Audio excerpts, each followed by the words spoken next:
Herkese salam, mən xanım Ramazanova. Bakı şəhər Binəqədi rayonu 298 əməl tam orta məktəbin 8-ci sinif şagirdiyəm. Bugün yılın azərisi olan Tural Axundov ilə bir intervyu edəcəyim və mən sizinlə o intervyunu paylaşmaq istədim. Hi everyone, Tural Axundov is here with me now. He is a member of Mass Analytics and he is also working as software in Germany.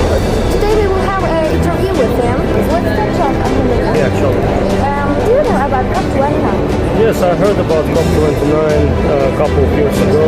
Back then it was taking place in UK, and I found it very interesting. I was watching online, and a lot of issues have been spoken about, of course, mainly about climate, and it was my first discovery that I understood that this kind of platform exists where people come together, officials, private sector, and they cooperate with the public sector also in order to address the issues of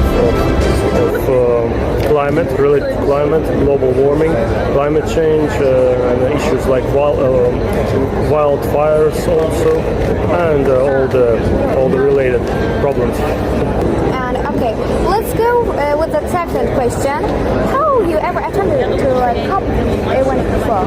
No, not before. This is my first one in COP29, which is taking place now in Baku.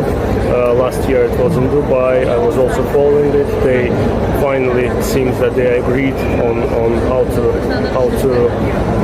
what kind of actions to put together in order to address the issues of climate. But now in Azerbaijan, mainly we're talking about finances now.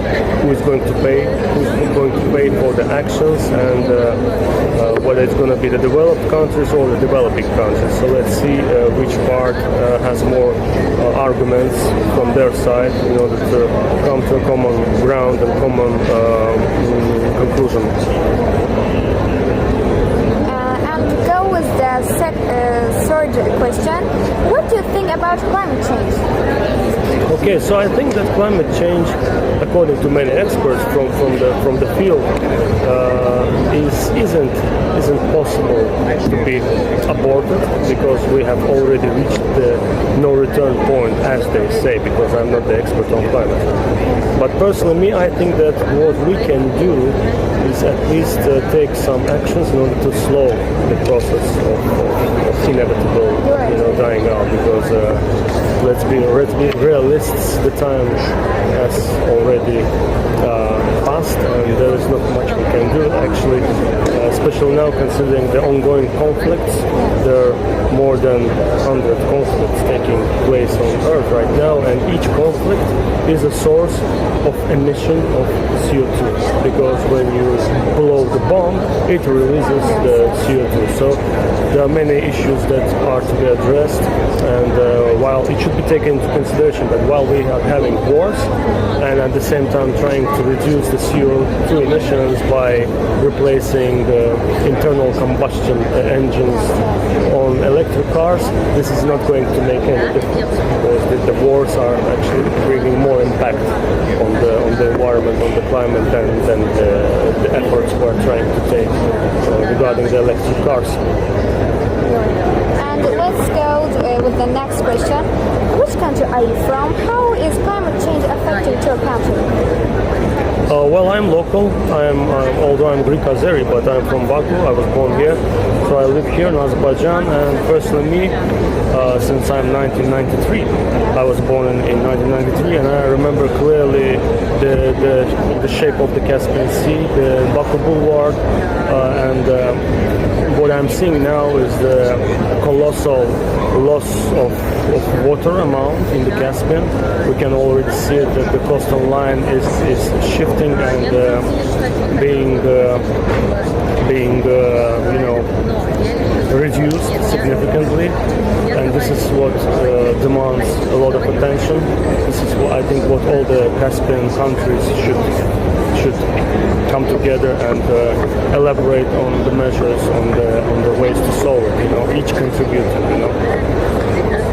And go with the last question. Which do you think international events like COP can make a difference? Yes, I believe that events like COP are very useful in terms of raising awareness, especially awareness of the young people like you, because you are the future. I mean, people of of my age and the age earlier than me, they have made a lot of mistakes in the past. These mistakes have been made not because we wanted to make these mistakes on purpose, but because the situation in the world was like that. You know, the agenda was like this. We had no other options than driving the cars that run on fuel, you know, on petrol. So maybe if my generation had the opportunity to drive electric cars, we would have done it.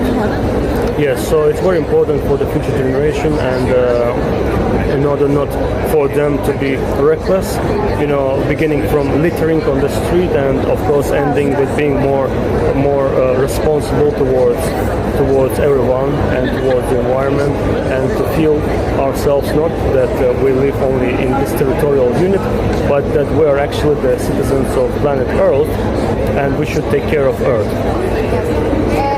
At this COP29, we are discussing these problems, and we are discussing how we can solve these problems. And future generation like me should participate at here and listen to people like you to know how to solve these problems, how to turn the polluted future.